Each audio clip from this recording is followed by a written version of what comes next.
Alors, bon, c'est un peu technique, je suis désolé, je vais juste dire quelques mots, mais si vous voulez, les pathologies du corps dont je vous ai parlé tout à l'heure, l'asbestose, etc., les contraintes dans les maladies du corps, les contraintes pathogènes ne sont pas dans l'organisation du travail, elles sont dans les conditions de travail. Par conditions de travail, on entend les conditions physiques de travail, c'est-à-dire le bruit, les vibrations, les rayonnements ionisants, enfin tout ce qui concerne l'environnement physique. Il y a les conditions chimiques de travail, les vapeurs, les gaz, les poussières, les solvants, etc. Et puis les conditions biologiques, dont vous entendez parler par exemple pour les gens qui travaillent dans les hôpitaux, le risque d'être contaminé par l'hépatite, par le virus du sida, ou la leptospirose chez les égoutiers. Il y a des environnements biologiques qui sont très pénibles. Donc les contaminations, les dégradations de l'environnement physique, chimique ou biologique ont pour impact le corps. Voilà. Le corps pour cible. En revanche, le fonctionnement mental est spécifiquement visé par l'organisation du travail. Par organisation du travail, il faut entendre deux choses. Premièrement, la division du travail, la division des tâches, la répartition des tâches entre les opérateurs, division qui est toujours encadrée par des prescriptions, des procédures, des règles. Alors il y a un certain nombre de termes, de métiers, on parle de gamme, à gauche ou à droite, ça dépend. Bref, des prescriptions qui séparent le travail et qui disent à chacun ce qu'il doit faire et ce qu'il ne doit pas faire, ce qu'il n'a pas le droit de faire.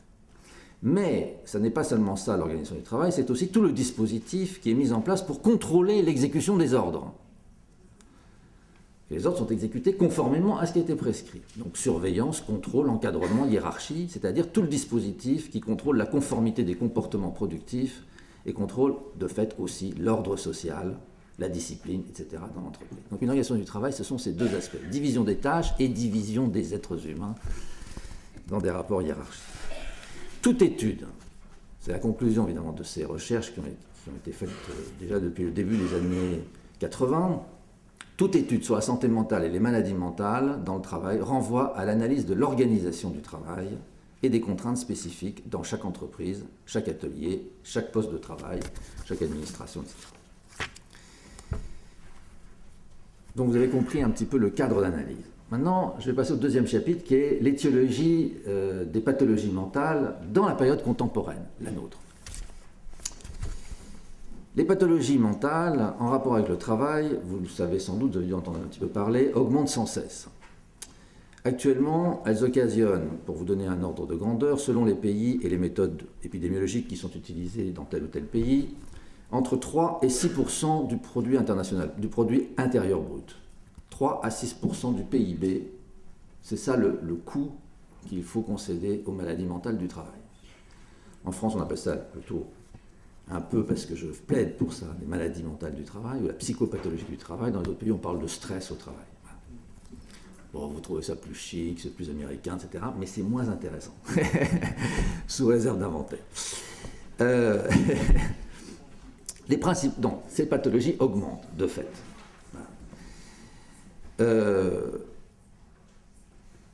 Je vais juste vous brosser un tableau pour que vous ayez un peu une idée de ce dont il s'agit. Le premier tableau, le premier groupe de maladies mentales qui augmente, c'est ce qu'on appelle les pathologies de surcharge.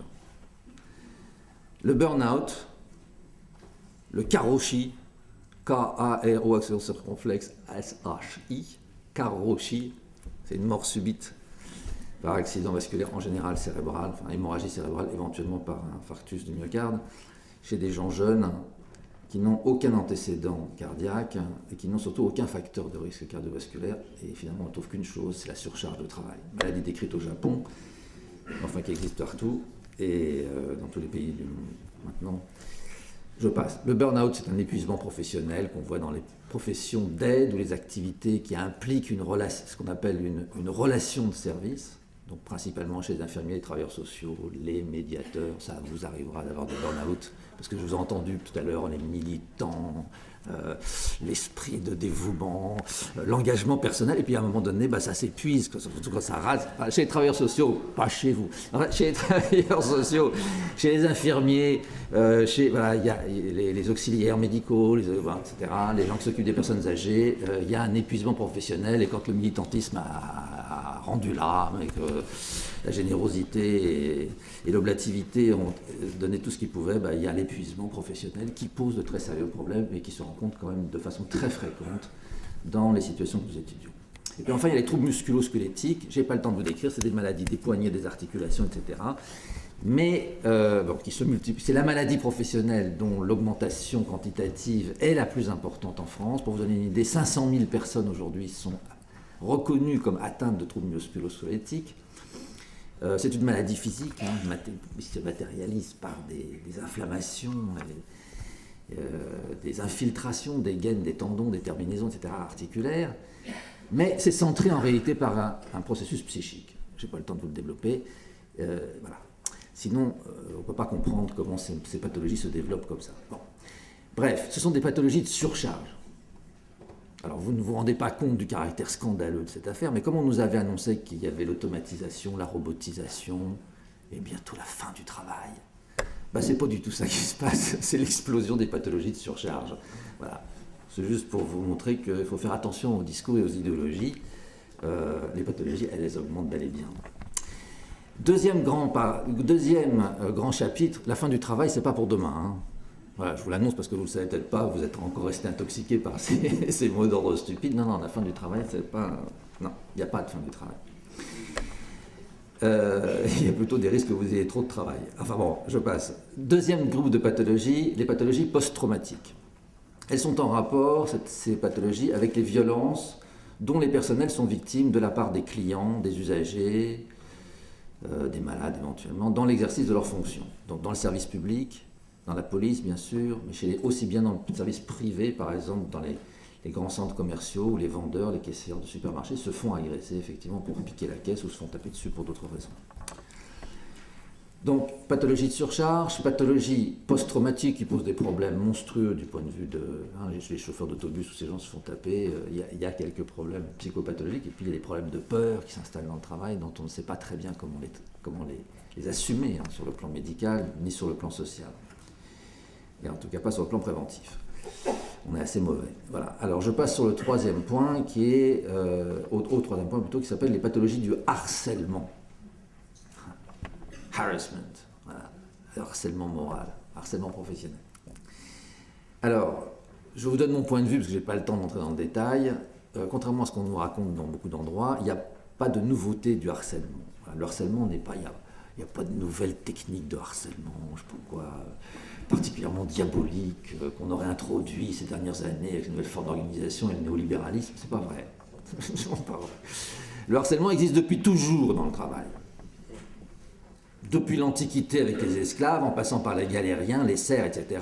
Et je vous assure que le 19e siècle, vous avez quand même tous lu ou eu quelques connaissances à ce propos sur la façon dont on traitait les femmes, les enfants et les adultes au 19e siècle dans le régime capitaliste en France, en Angleterre, etc. Pour savoir que c'était l'horreur. Le harcèlement existait déjà. Et pour les enquêtes que j'ai commencées il y a plus de 30 ans dans l'industrie automobile, je pense que le harcèlement était pire sur les chaînes de montage il y a 30 ans que maintenant.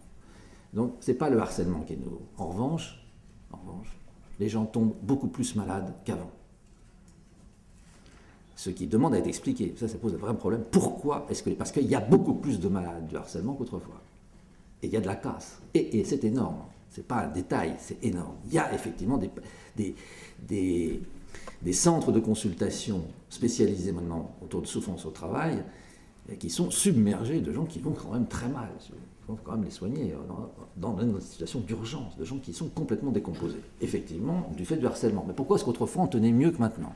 Ou pourquoi est-ce qu'aujourd'hui on tient moins bien? Donc vous aurez l'explication dans 5 minutes. Celle-là, je vais vous la donner quand même.